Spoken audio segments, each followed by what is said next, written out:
Lampu zipai EFI, jom kita pasang guys. Bila korang nak tukar lampu, benda paling penting adalah screwdriver guys.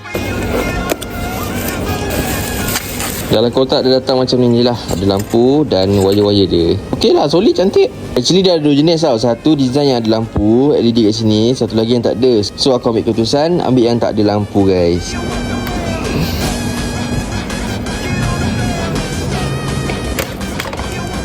Sekarang adalah masa untuk kita nak sambungkan dia guys. Lampu ni guys, dia boleh adjust tau. Korang nak tinggi sikit boleh, nak ke bawah sikit pun boleh. Sebab dia ada skru kat sini. So kalau korang nak tinggikan, korang adjust pusing balik lah. Kalau korang nak rendahkan, korang buka balik lah.